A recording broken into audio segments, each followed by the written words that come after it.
All right, guys. Good night. Good night. We are here on 100 dates and 100 days, but we have the most amazing co-host today. Um, Ja from the Same Difference podcast. Now we both been kind of doing the same thing on See it? different realms, and I didn't even know that you were out here. So tell me about you. Tell me why you started Same Difference podcast. So I just told my brother because he has a podcast also.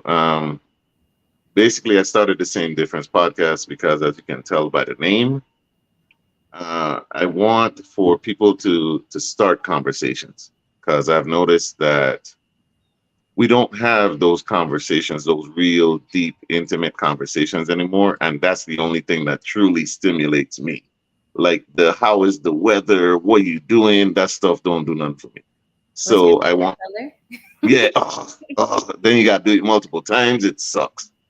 So like I wanted to see if I could maybe bring those topics out because I'm not trying to brag or anything, but people tend to open up to me. I've noticed, and they will come and they'll talk to me, and it's pretty much that's what I wanted, but online because I'm tired of seeing the same topics going 50-50, who paying for the date, and like I'm tired of. So I decided to do it myself. Me and my co-host, I brought him on, and we didn't have much money, we didn't have much camera equipment, sound equipment, or anything, but we were like, man, we gonna do it regardless, and it's grown. We've been doing this for about a little bit over a year, and Okay. it's only now people are really starting to catch the buzz. But hey, That's what I'm saying. Cause you out here, we're talking about the same. I watched your podcast. I read your blogs and stuff that you talk about, and I'm like, we're talking about the same thing. How come I didn't know? mhm, And we're from the same place, yes, right? So that's what's really amazing to me. Is like, so I think we might have an age gap, maybe, right? Because none of my people know you. So I'm like, maybe that's what it is. Like maybe we just there's an age gap, and I'm glad that other generations are talking about dating and how important it is because when I was dating, we was going to McDonald's in the mall and that was a date. Like you would get a 199 all American meal and yeah, it might be a different age gap. yeah. See, I already know. I already know. We was getting a 199 all American meal and everybody was eating off of that and and then we did more group dating than Hmm. actual dating, right? So like you don't get to know anybody as an individual. I felt like, we we dated as groups and you also dated according to your family, right? Like your family friends. So Yes, if I have a guy and a girl that's the same age, your mother and father grew up together, chances are me and you ended up on a date in some way, shape, or form because we're familiar. yes, exactly. So we've never actually been out on a date. So I always tell people I didn't start dating until I was in my 30s. Mm. I don't feel like I've ever been asked out on a like official date until I was in my 30s. And at that point, I had already been married 15 years plus. I've already had children. Wow. So to say like you've never been on a date, and then okay, it's me. I grew up on an island. It's different for me. Maybe your experiences is different. And I think my wake up call was maybe about 3 years ago. I went to a friendsgiving, not a friendsgiving, a Galentine's event. Hmm. Whole bunch of ladies, whole bunch of different generations. None of them are from the Virgin Islands. They're all American, right? And nobody had ever officially been asked out on a date. I'm actually seeing that more and more. So maybe our generations bridge at some point because I talk to a lot of people. Like I said, people tend to confide in me because another reason you might not know who I am is because I keep my head in the sand for real. Like I mind my business. I'm not deep in the melee. Like those conversations I'm not involved in. You know what I Okay. mean? Like, so that may be another reason because I don't know a lot of people, but even like people know me. Okay. So I think I hear it too often. You 30 something, you in your late 30s, you never been on a date. And I can't fathom it. It blew my mind the first time I heard it, but I'm starting to hear it more, and it's unfortunate. We actually did an episode on this about the Netflix and chill generation. And I think there's a lot of different aspects, but I did grow up in the era with the party line and the house phone, and you know what I'm saying. So you had to get to know people. You know what I Mm, mean? Like there was no far outreach across the globe back in the day for real. So it was the neighborhood and the local people that you met. And I think because we've lost that, people don't even know how to interact socially, really. So definitely. that's something also. I think a big thing that people have to, and I think when I started this, one of the basic questions that I asked people was, what does dating even mean, right? Like, so how do you transition from me meeting you and talking to you, dating you, being in a relationship with you? Like, what is the transition and how does that happen? And everybody says conversation, right? I hear that over and over again. Conversation, conversation, conversation. But there are some people that don't know how to have a conversation. So a friend of mine and I were just talking about this, right? We were saying a lot of times conversation happens like this. I want to be married. Okay. I don't want to be married. Okay, well, let's go on a date. Why? We just said Yeah. we don't want the same things. Like we Yeah. literally just said it, We don't align. Yeah. but we want the same thing, right? So I said that to say, do you feel like, because we decided we're going to talk about handsome handout, right? Do you feel like a lot of these things happen because of someone's physical appearance? Like we overlook the conversation or the getting to know or the dating period because you're handsome or she's pretty. I absolutely do believe that being attractive, it could kind of make you want to fast forward through past getting to know someone. You know what I mean? Like I think that's why IG is popular because it's just very visual and superficial and shallow. And you see these people, and when you look through their comments, I will marry you, queen. You know what I'll I'm take saying? your bathwater. Exactly. Do not know this person from Adam or Eve, but they talking Bathwater about could be muddy. goddess, and so they don't know the person, but they see that they look good, and I think that has been ingrained into this younger generation for real.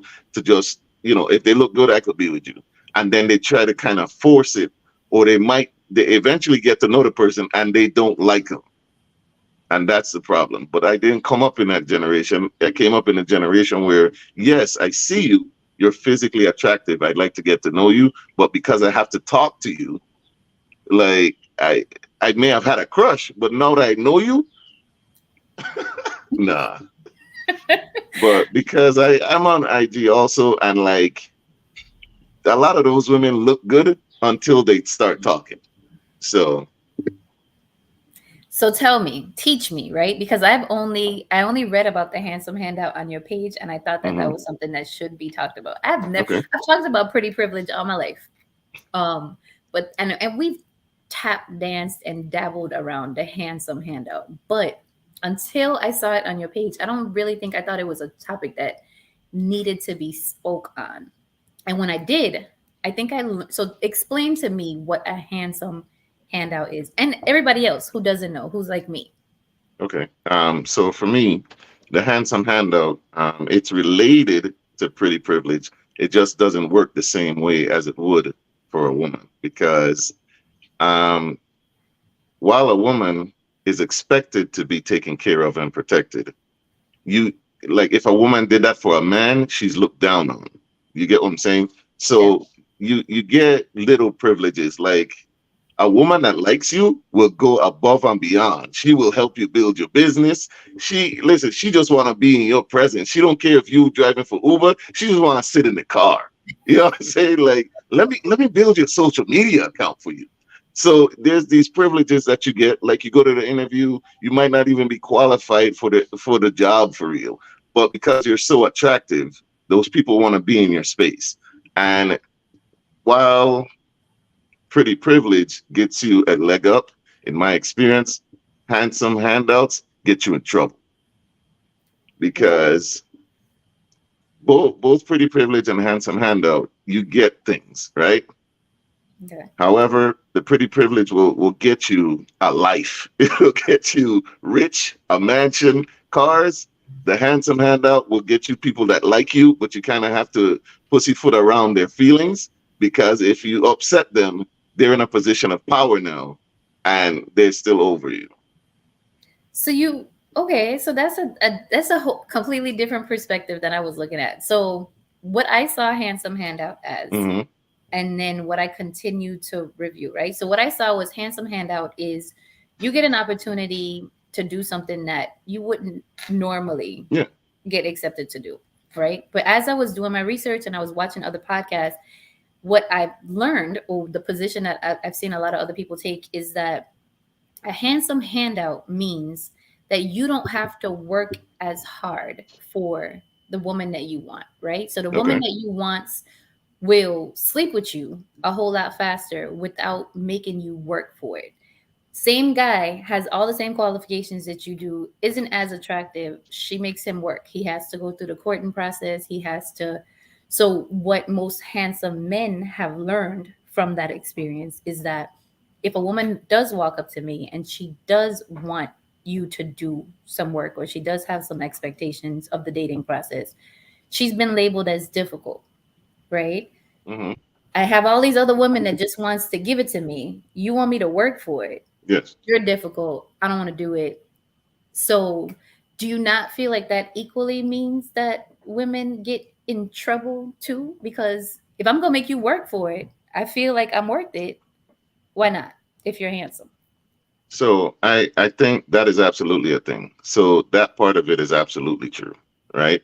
And it depends on the person how they take it, because either way, whether you're pretty or you're handsome, it can go to your head, right? Me, I feel like it becomes a headache because this may get some backlash, but it's okay. I Women That's how don't you're going to take get in trouble. rejection well. That's Yeah. how you're going to get in See, trouble. women don't take rejection well, and we often don't talk about it because women are so used to being approached and pressed and hunted and pursued, that when it comes like, oh, I'm attracted to him, I'm gonna shoot my shot or something, which I do not shoot my shot at all, which I guess is part of the handout, right? When you say no, it's an issue.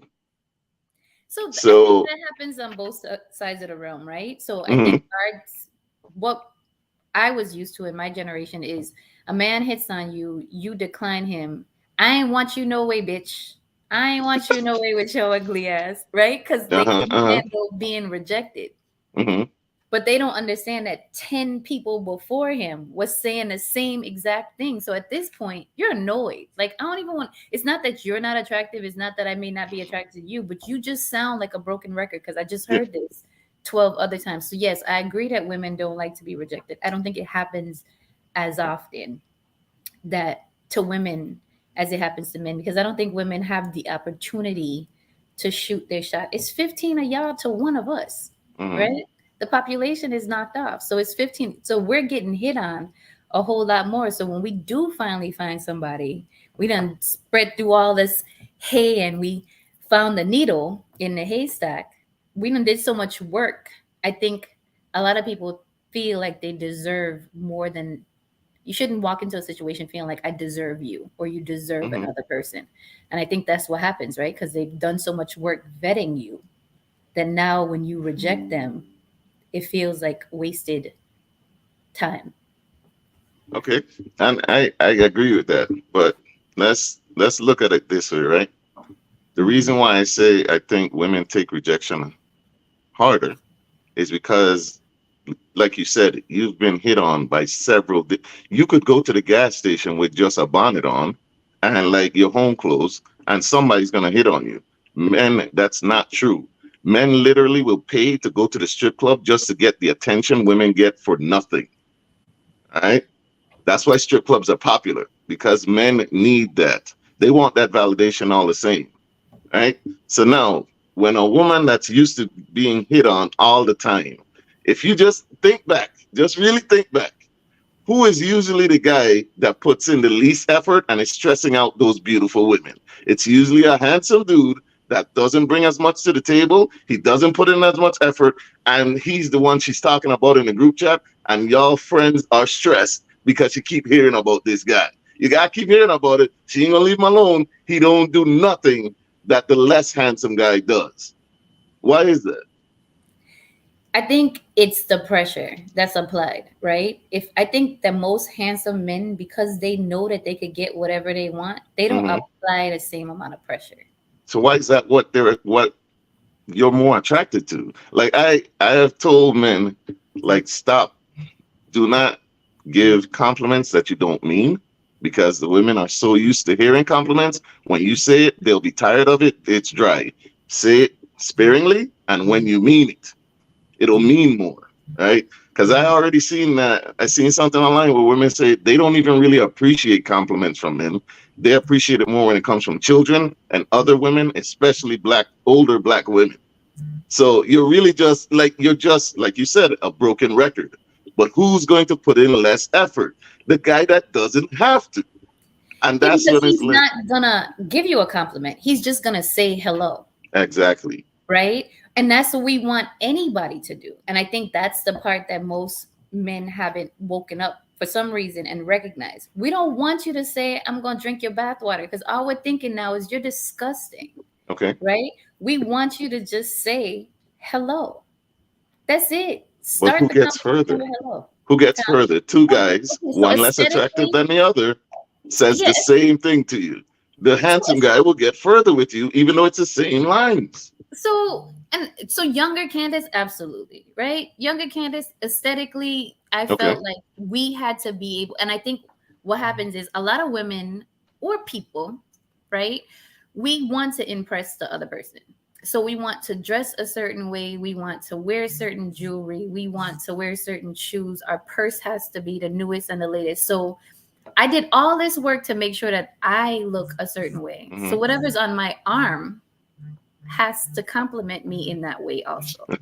That's what it is. Okay. That's essentially what it comes down to, right? So it's not until you grow up Hmm. and you realize and you're confident enough in yourself to where you don't care about the newest purse or the Hmm. newest outfit or spending $3,000 on a pair of shoes to walk into a room that's gonna hurt your feet all night, right? That's true. When you get to that place where you don't care anymore, that's when it doesn't matter whether your man is handsome or not. So I think Uh-huh. people have to look at where everyone is in their self self-reliant, right? Position in life. Like if I care too much, if you walk into a room and somebody is Fendi down from head to toe and she lives with her mom, she's looking for a pretty man. Because she's not spending $7,000 on an outfit to walk in with a dud. She's just not going to do it because she still cares about what other people think. She still cares about spending $7,000 on an outfit and knowing that she ain't got no place to live. Like, so you have to find somebody that's equally yoked with you. That's what it comes down to. I don't think we even understand what equally yoked means, really. I Bec- know, and it's crazy, right? Because it's everywhere. It's in the Bible. It's in. So if you want to be biblical, you could take it from that aspect. It's financial. It's yeah. educational. Like it's in so many different realms of our life. They talk about finding someone that's compatible with you. So yeah, they may not use the word equally yoked, but compatibility means the same thing. So Hmm. I don't think that people focus on compatibility, long-term compatibility, right? No. Because I can get along with you right now. I might not like you tomorrow, Well, right? unfortunately, we we're forced to look at what you look like first. Like, let's not pretend like that's not the initial attraction. We have to like you physically before anything. You know what I'm saying? Like, you're not walking around with a degree around your neck. You're Whether you're funny or not, we have to get to know you after we see that you're physically attractive. Mhm. And I like to look deeper into things. And I know Christians use the word equally yoked. When I look into what a yoke was, it's actually a burden, right? Around an ox or a bull or something's neck. So what they're saying is you need to actually find somebody willing to share the burden with you to take some of the load. But when it's used as if we need to be religiously the same. No, it's a lot deeper than that. So even then, we're using terms that we don't really understand. And mhm. So, like, here's another term that I've heard, and this is how superficial society is, right? I want somebody with charisma, good personality, is intelligent.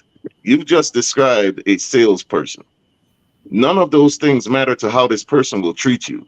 That has Mm, nothing to do with anything. You could pick somebody out of a car dealership that is selling cars and they'll have those things. But what does it mean in the long term? yeah.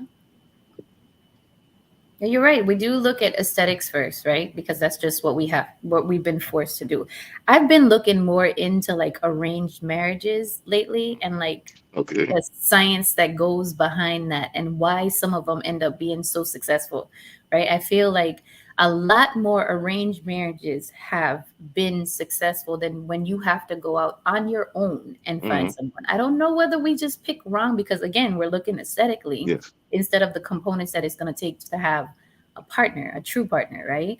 So but aesthetics are gonna matter, right? So whether it's Yeah. you're handsome or you're pretty, or because everybody's not gonna be your type. Now, once you realize that you're getting the handsome handout, once you recognize it, because Hmm. that's another thing I realized too. A lot of men that are handsome are so self conscious and so I want to say obnoxious, but that's not true. Um, but they Uh-huh. don't really even recognize that they're getting the handsome handout. They think that they're just like the world has revolved around Yeah. them so long You're that entitled they to. don't even recognize that it's something that's being handed out to them. So when you do recognize, you heal, you survive your trauma, you've gathered whatever information you need to gather, you've gotten the education that you need to get, you recognize you get, what do? Do you stop it now because it's been working for you for this long? Um, I, I think, I think at a certain point you can, and you can grow and you can mature, right? But there's some people that just are not self-aware. They just aren't, and they may never be. But a part of it, I think, is because I've been humbled before, right? Like I wasn't always considered handsome. I used to be a chubby kid and stuff like that. So I wasn't the handsome guy all my life. Okay. So I think like if you grow up and your parents are always, oh, you're so pretty, you're so beautiful, you're so handsome, and then at school it's easy, then you know what I'm saying? If you go through life and it's easy, how could we not expect that person to expect easy? You know what I mean? Like it's kind of going against their nature. Okay.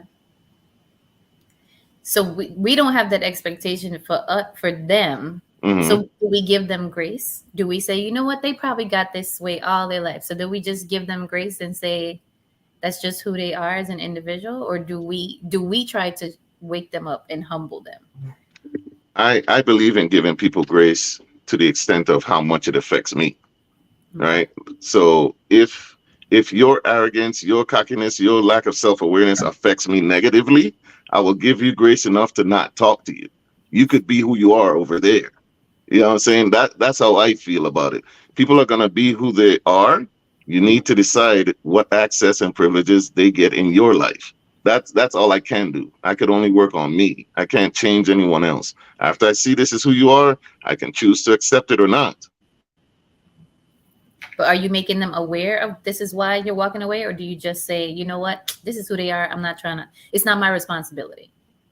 Me, me, Yes.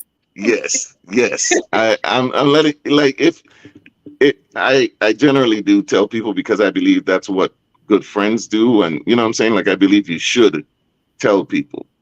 Okay. Um, if me and you aren't cool, we aren't, that's not my business. But if I know you like that, I'm gonna tell you. And if you keep acting like that, you don't change anything, then we just don't agree, and that's cool. You could be you over there. So it depends on the person's status in my life, I think. Because again, that's the only person I could deal with. Like it's all about self to me and accountability. There are people who will never recognize or do any better, and that's cool. I think that's what I was saying to you earlier about conversations, right? So people don't even recognize that what they're doing isn't a conversation, right? So it's even as far as trying to teach someone the basics of what a converse or an active conversation is. So one of the things I do if I start dating somebody and they say, oh, when they keep mentioning the word conversation, I'm like, okay, so Mm, how many different types of conversation are there, and which one is more effective for you? mm, Right. And when they shut okay. down and they don't even know, like there's different, I'm like, yeah, so it was nice. So can we, because I need people to understand that there's that one way to have a conversation and there's not one way to communicate with somebody. Yeah. That might not work for you. And the same way that works is just like love languages, right? Everybody doesn't Mm, love in the same language. So why would we communicate in the same language? Why would we speak the same language? Like why do people have the impression that we do things one way and that's the only way that it's ever going to be done, and because it's my way it has to work? So I say that to say I was guilty of being uh-huh. that person. If you felt like you were too handsome or you felt like you were too arrogant, I walked away, right? Regardless of what your status was in my life, I walked away. I was a this is no my not my business type of person, and I did that for so long and I found it to be counterproductive, right? Regardless of what the person's status is in my life, Mm-hmm. because I'm in a each one teach one phase of my life, right? Okay. So I feel like if I don't at least spark that for you, I may not be the one to teach you. I may not be the one that delivers the message in the way that you need to hear it. But if I at least spark it for you and let you know, like, you might be fine to her, right? And I always give people the example, like, everybody feels like Denzel Washington is handsome, right? He's Okay. been attributed to being one of the most sexiest men alive. I do not find anything attractive about Denzel Washington. Okay. There is nothing about Denzel Washington that I find attractive at all, other Ever, than like his ever swag. in his career, in his life? Never, never. Wow. All right. His swag, his demeanor when he, and again, it's a script. So I don't even know if that's really him, but the demeanor that he has when he commands that he walks into a room, his voice, Mm-hmm. his posture, those are the things that I found Okay. attractive about him. But his face aesthetically, nah, I feel like it's awkward. Like everything ain't even.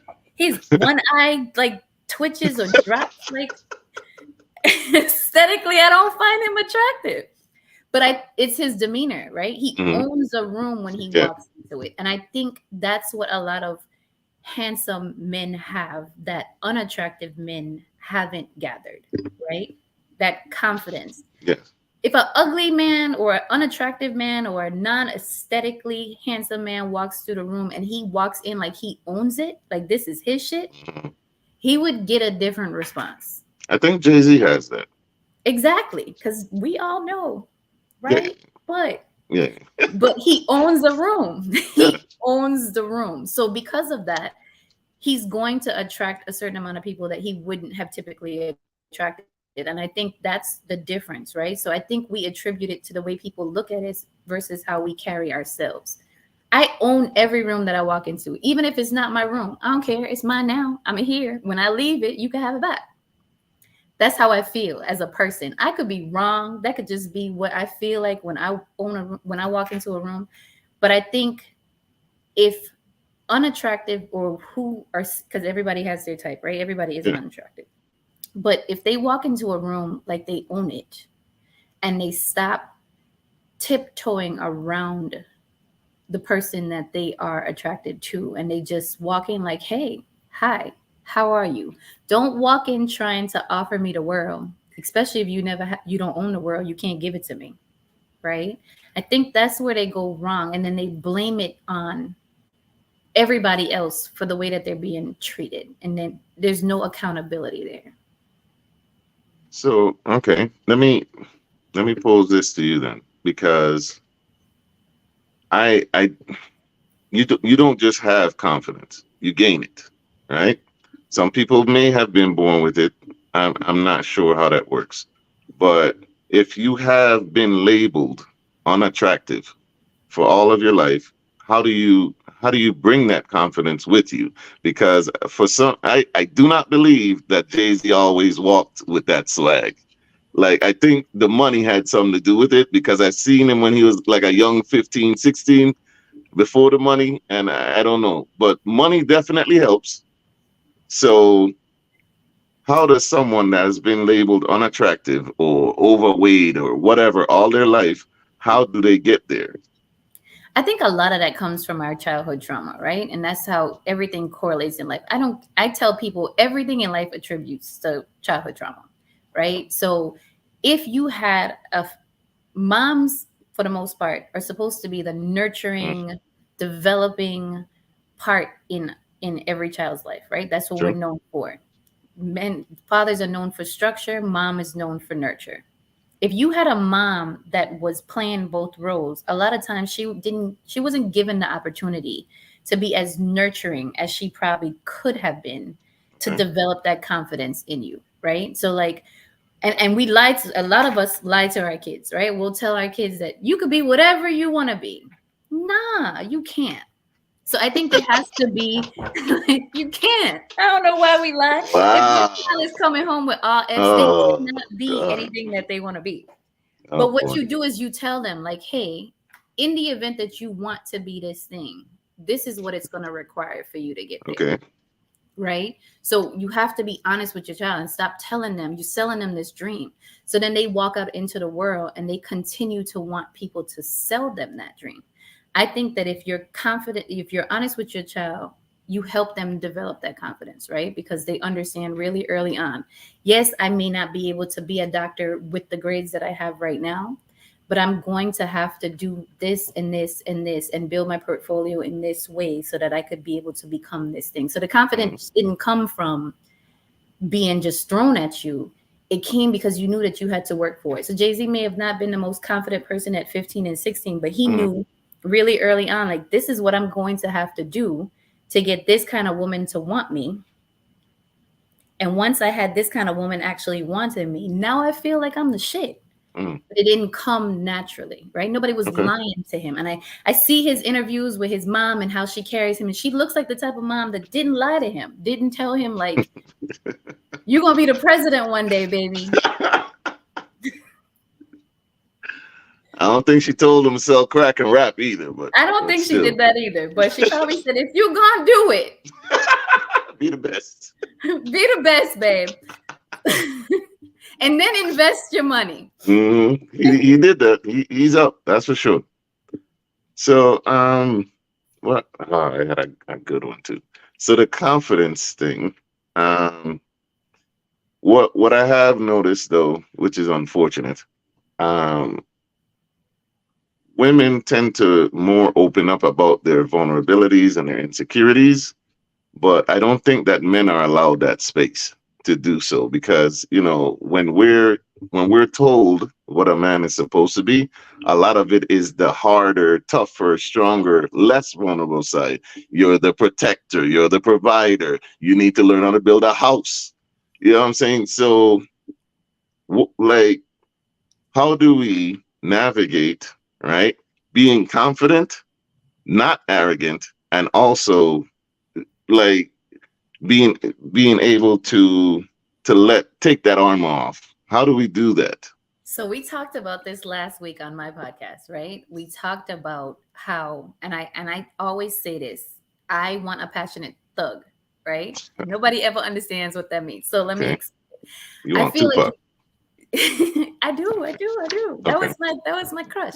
I No, got you. but you have to have like, you have to have balance, right? Too much of anything is bad for you. So I do believe I allow the men in my life, I've even raised my sons to be vulnerable, like share your vulnerable side, but to not be a cry baby, right? I think that there's a line between the two. It's okay to cry, but now after you've cried, what are you going to do to fix this or resolve this issue so that you're not crying again tomorrow? And Okay, I think that, like, it should be taught, right? We should teach our men it's okay to be vulnerable, but we should also teach them, like, okay, cry now, fix later, right? Don't just sit here and cry forever. Because I've been taught by my dad, like, to do everything. So the kickback that I get as a female is that I'm too strong. So I think that I'm a man, right? So we also have that balance issue, like, because I don't cry enough. So what happens is I don't cry, so that means I think that I'm a man or that I don't care.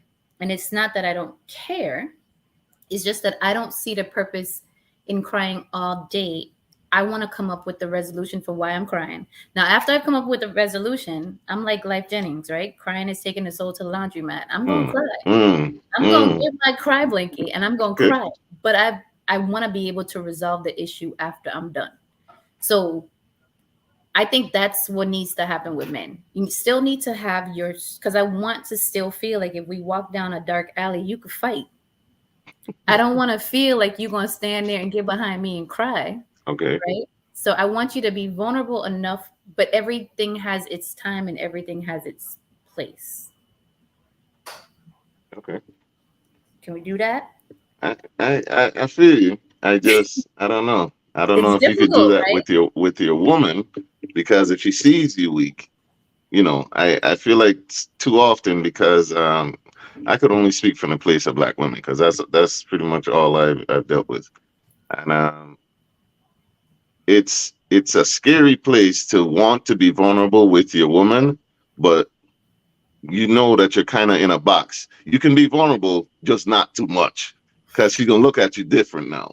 You know what I'm saying? Like, it's a scary place to be in as a black man, really. I agree. I do think that you guys are stuck in a really tough, tight little box, right? Because like I said, we want you guys to be tough enough to be able to handle a problem. Hmm. And I think what's represented when you break down is that you're not going to be able to handle it.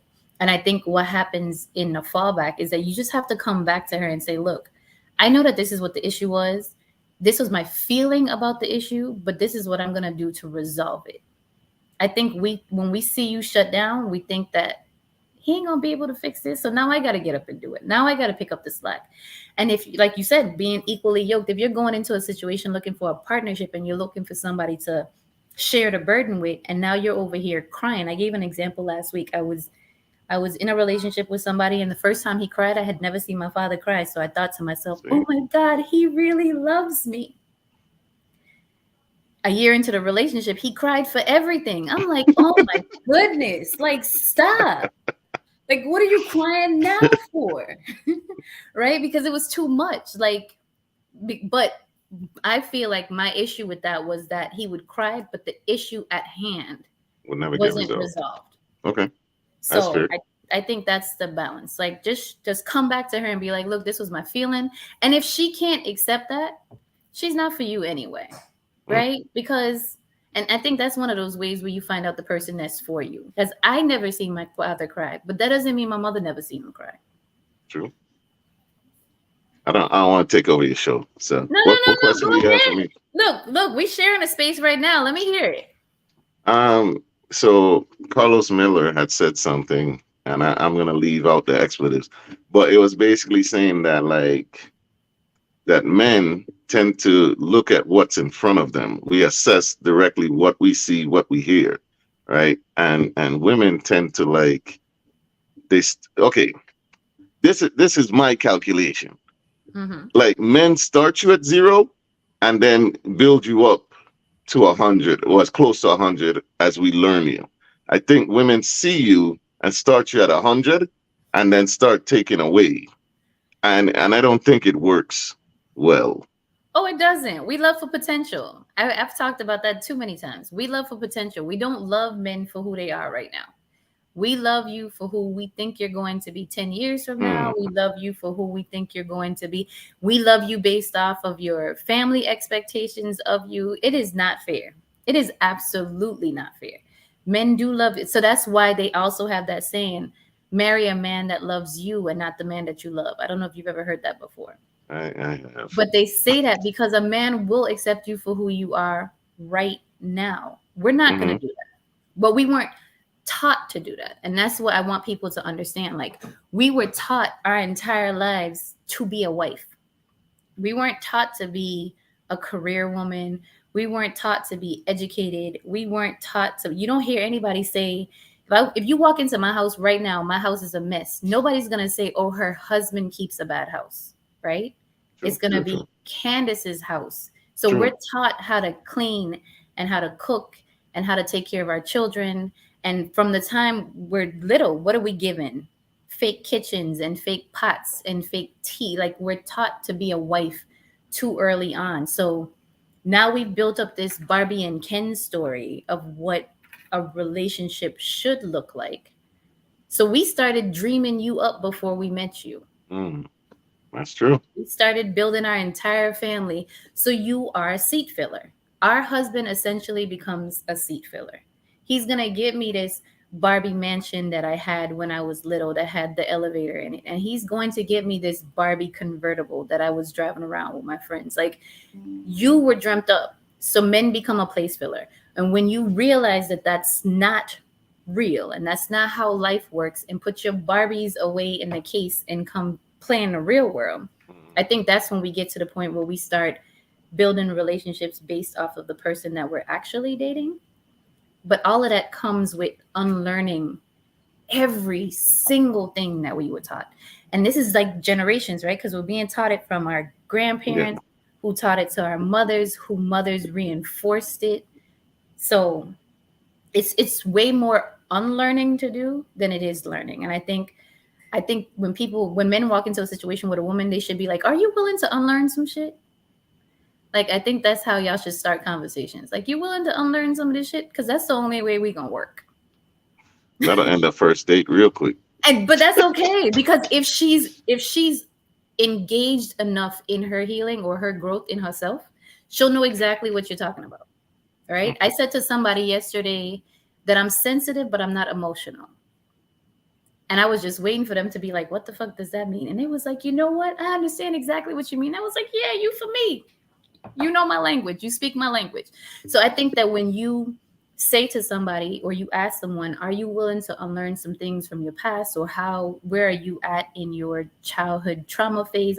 Did you have any childhood trauma? Like, I think those should be first date conversations versus what's your favorite color and what do you like to eat? What's your favorite food? Like, nah. Did you have any childhood trauma? How much? Did you deal with it? Are you dealing with it? Do you want to deal with it? Or did you just decide like you want to shove it under the rug? Because it will trickle over into whatever it is you have now. And if they're not even one or willing to talk about it, it's too deep for them. Like, it's way too deep. You're better off being their friend because that's what they need right now. They don't need a relationship. So, with like, okay, so those are the kind of conversations that where I like to live, right? Mhm. I get called intimidating. I get called aggressive, like because I don't want to talk about the weather. Like, can we fast forward through that? Like, it's great out here. I ate, I worked out, I slept 8 hours. No, can we get to the deeper stuff? You know what I'm saying? Like, that's where I am. And if I don't want to deal with anyone unless it's easy. So if you want to talk to me, you want to be in my life as any capacity, it has to be easy, right? I don't want to have to go back and forth with you and like I say something, you filter it through your trauma, and now you're spitting back. I don't want none of that. Yeah. So may, maybe it's from the handsome handout. I don't know, but I It's think a it's part of just it. I can see it being a part of it.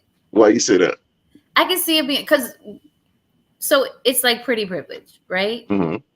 You get an opportunity to put your leg out and you don't have to change your tire.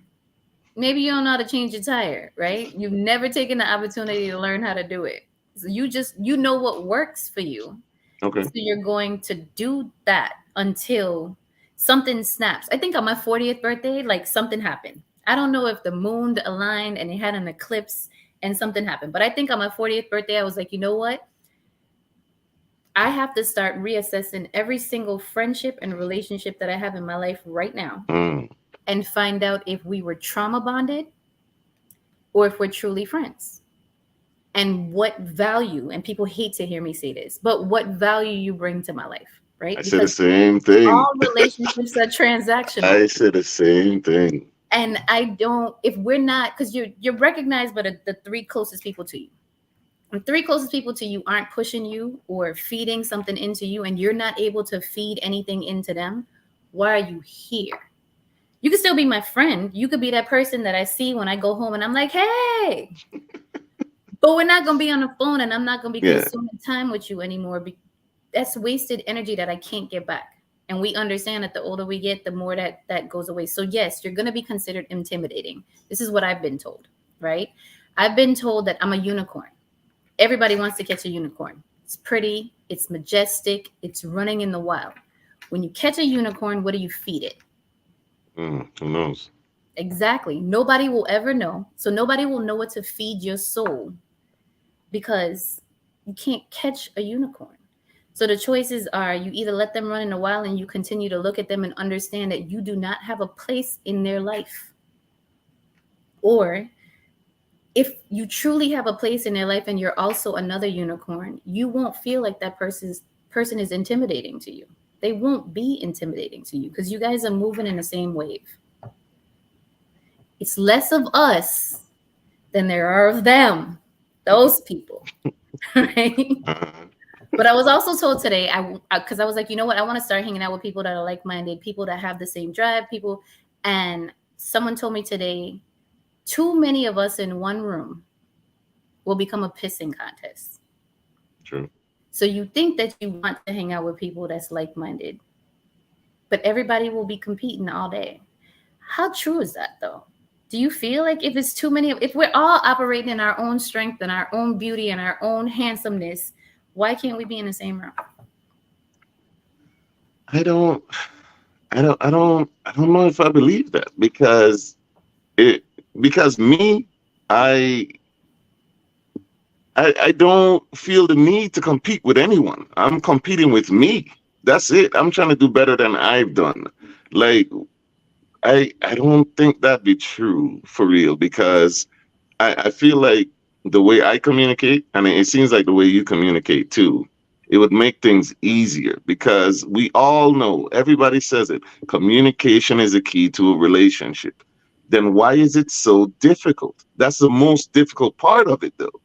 It is. And I feel that if people that communicated the same way were to get together, I just think that it would be awesome. It would be easy. So I see both sides of it, right? I see where if we all have the same communication style, where it should theoretically work, right? But I think that we're all we're all alphas in our own realm, right? We're all in our own universe, we're in our own strengths and our own. And I think when you meet two people that have the same communication language, the same, it's just like wolves, right? There's not two alphas in a pack. Mhm. So I don't necessarily feel like it's an outward competition, but it may be like a battle of brawn and beauty. Like, and they may not even be doing it intentionally. And that's the scary part of it. It may not even be intentional. It just may be one of those things where I communicate this way. I've been doing it this long. It works for me. And it may become one of those things where I might say, well, why doesn't it work for you? What's wrong with you? Are you broken? Where are you in your level of healing? Okay. Okay. I listened to one of your podcasts one day and it kind of struck something with me because I was listening to the guest and they were talking about healing and they had mentioned healing and like how important it is in Hmm. a lot of this different aspects. But I was also hearing judgment, Okay. right? And I feel like when we're healed, do we still judge or should we still judge? I think at all points it's judging, but it's from a different perspective. Like when I judge people, it's to assess. You know what I'm saying? It's to assess where the kind of person you are and should I mess with you. That's what I'm doing. Okay. So I know people that judge just to like to gossip. There's people that make judgments just because they want to feel like they're better than some. I don't do any of that. I just need to assess who you are. Can I deal with you? You know what I mean? Because my circle is a period. It's time. You know what I Okay. mean? So if I let you close to me, are you gonna drain my energy? Is this gonna become a one-sided friendship? You know what I'm saying? Like that's the stuff that I'm assessing. Okay, this person talks a lot. Like, is that gonna be our conversations now? Just me listening to them vent about man? Like, what's about to happen? So that's the judgments that I make. So I think we always judge, but I think the reasoning behind it is what matters. Okay, that makes sense. That makes sense. I could see, like, just to ascertain, like, all right, I don't want this person to drain me. And okay, you go on a date, you've already been given the handsome handout, right? Uh-huh. They already overlooked you over everybody else in the room. Hmm. You walk into the room, what's your first question on the date? How do you start it? I guess the first one should be what are your interests? What are you into? Right? So I want to see, I guess you should want to see if those things align first. Hmm. Because if your interest is drinking and clubbing, we could end this. You know what I'm saying? And I think it should be that. I don't want to ask.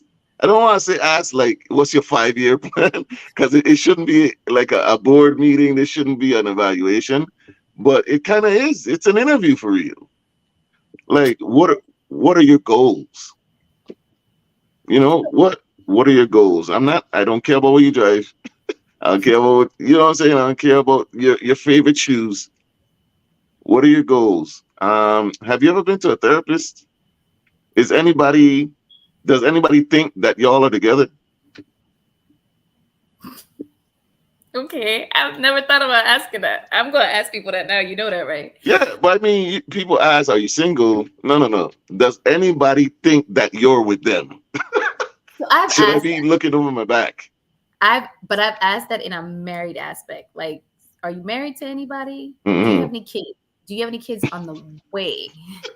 Like, is somebody pregnant right now? I need to know these things. But Um, somebody I turn around like you didn't ask if they were married to me. so I feel like my relationship status is stagnant because I am terrible at asking questions. I am the absolute Really? worst. I'm learning. I'm learning. Oh, this is a learning As time with a podcast host interviewing no, people. but this is why I became a podcast host because okay, I went through the 100 dates in 100 days, right? Okay. I literally went on 100 dates in 100 days. So hence the name, right? Like literally? Like actually Literally. did that? I literally actually Wow. did it. You So should have 2 years, recorded all that. huh? Should have recorded that. You know how many people asked me to do that? So I started this about 2 years ago, Hmm. and I had just 7 years ago I came out of a really long marriage, and I didn't date for the first couple of years. Right? I did therapy. I unpacked my shit. I was like, I don't want to date anybody. I don't want to be bothered with anybody right now. I just want to like find me. I don't know who I am. I know how to be a mother. I know how to be a wife. I don't know who I am. So when I finally did start dating, I had like a blueprint of who I wanted to date, what they look like, right? What they look like, what they Oh, smell nice. like, what they like to eat. Like we were gonna be vegans together, and we was gonna climb the Machu Picchu, like, like it made sense to me. Like Oh boy. I did all this healing. So like Okay. healed people are just gonna like come Mhm. around me and there's gonna be a rainbow outside Yeah, and and you're like gonna move to Bali. Yeah, yeah. exactly like why not? And I'm gonna teach little kids English and like drink from the fucking waterfall. Like life was gonna be beautiful. Of course. I just knew it, right? Hmm. And I had figured maybe I had healed too much, right? Like Hmm. because I had started dating people and instantly I would see a red flag and I'd be like, nope. Yeah, yeah. Um, so I changed my entire design of dating, right? The whole going out to dinner thing, that's not me. You're never gonna Okay. take me out to a dinner just because that's too much time that I'm locked into you, right? Because I could see a red flag before we even get to the appetizer, and now I'm here. We're stuck. What do I do now? Like, do I leave? That's rude. Don't be rude. Like, should I go hide Okay. in the bathroom? So I'm not gonna do dinner. Nobody's gonna get me on dinner on the first date. I'll meet you at a wine bar or a coffee shop, somewhere where we could sit down, we could have a conversation. So a friend of mine joked, she said, you're going to be on 100 dates before you actually meet somebody that can make it to date number two. And I was like, Dang. don't say that. Like, it can't be that bad out here, right? It's not that hard.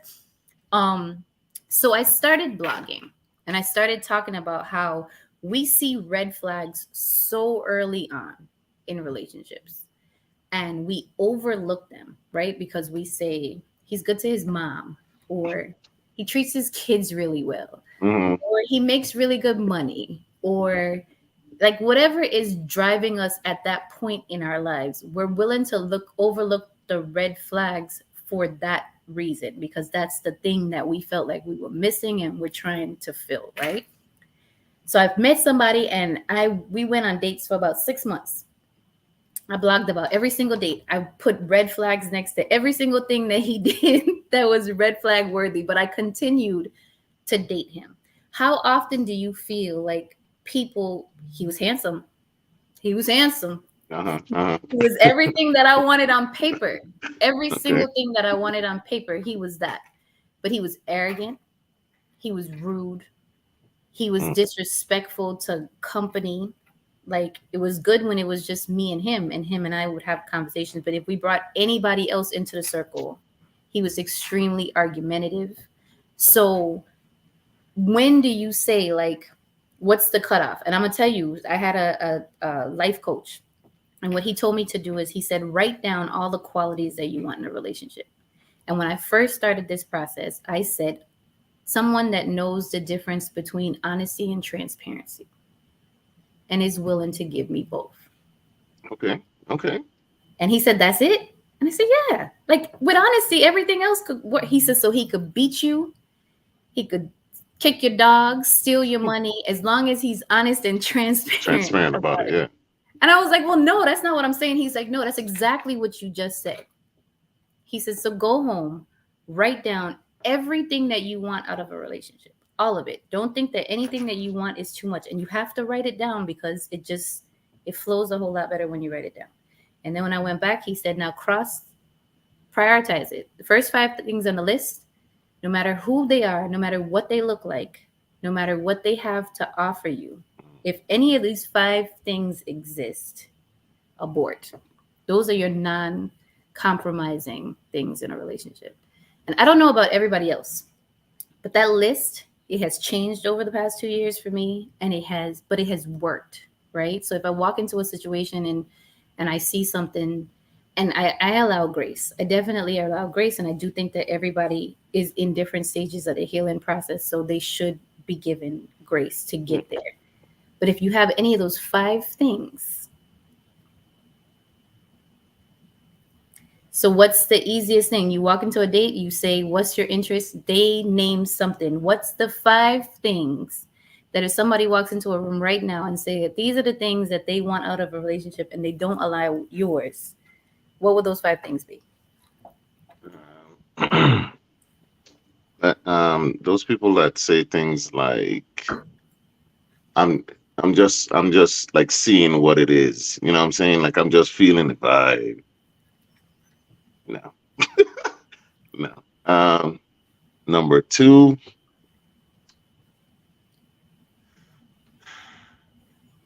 somebody that just they don't know who they are. You know what I mean? Like it's clear to me that when like during the conversation that you're not sure, you're trying to find yourself. You don't want to be a guiding light. I've never been an instructor, right? I'm not a mentor, I'm not a teacher, and I know that about myself because I Okay. don't have the patience for it. I Okay. know there are guys that are out there dating looking to groom a woman right now, right? Marcus Houston. Yeah, I talked about that. Yeah, we But did. I don't have the patience for that. Like I've had people ask me, "Hey, can I work out with you?" I don't even want a gym partner because if you're taking too long, like I've had gym partners before, and it's like I find that when you say you can't go, no, I don't go, and like you're detracting me from my goal. I can't have that. Okay. No goals. That's another thing. No real goals. Um, I think another red flag to look out for would be if you ask about like past relationships and they're never the issue, like they were never the problem. I think that's a red flag to me. You know what I Okay. mean? I thought a Um, red flag for men were, and this is just what I've heard from men in the past.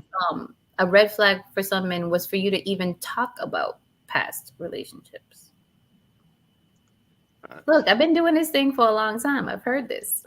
Okay, so that establishes a pattern though. Like just like people check your credit history, your driving record, all other stuff, it's to see the kind of person that you are. So your dating record tells the same thing.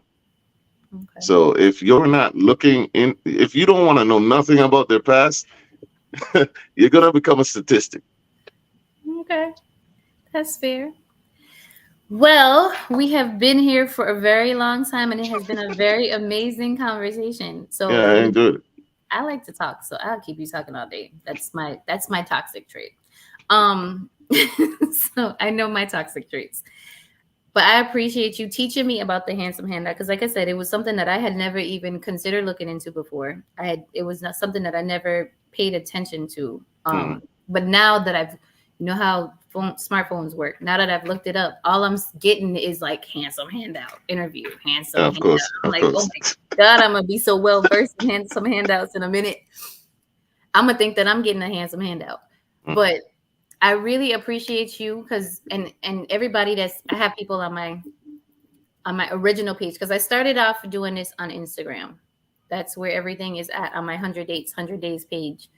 Um, so my loyal people are still on here, even though I keep telling them to come to To come to you. street. Yeah, yeah. It's I hard. need y'all to move.